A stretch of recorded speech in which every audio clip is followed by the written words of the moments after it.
In the scorching savannas of West Africa, where the sun dipped into the horizon and painted the sky with hues of crimson and gold, the village of Abudu lay nestled.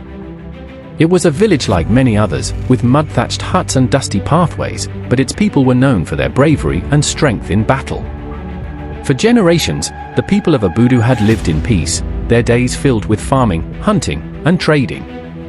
The rhythmic hum of daily life blended seamlessly with the laughter of children playing by the riverside, while elders performed rituals of honor to maintain harmony with their ancestors.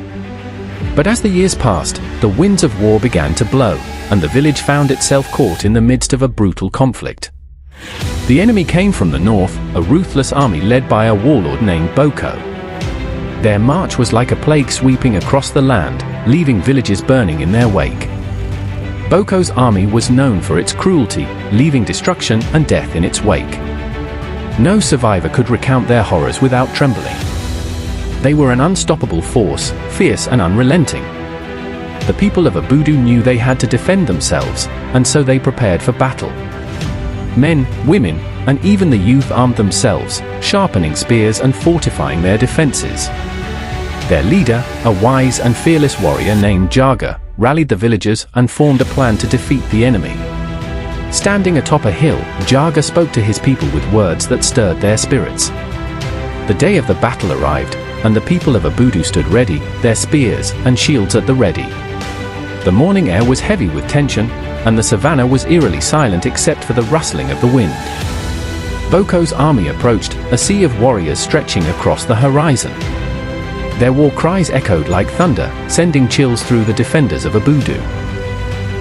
The two armies clashed with an earth-shaking force, the sound of drums and war cries reverberating across the savannah. Spears flew like deadly arrows, and shields clashed in a cacophony of chaos. The battle raged on for hours. The people of Abudu fought valiantly, their unity a testament to their resilience. However, the overwhelming might of Boko's forces began to press hard against their defenses. Just when it seemed like all was lost, Jaga roared above the chaos. With unyielding strength, he rallied his warriors, his voice cutting through the despair like a beacon of hope. The enemy lines wavered as the people of Abudu launched a fierce counterattack. Each warrior fought as though the spirit of their ancestors burned within them, pushing Boko's army back. With a final burst of strength, the people of Abudu drove Boko's army into retreat. Spears and shields raised high, they pursued their foes, ensuring they left their land for good. The enemy retreated in disarray, leaving behind a trail of abandoned weapons and lifeless bodies.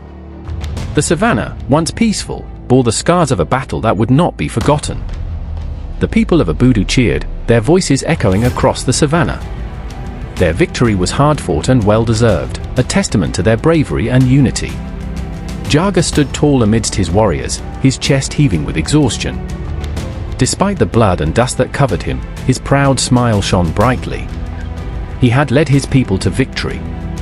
The village had been saved, and the people of Abudu knew they owed it to Jaga's unmatched bravery and strategic wisdom.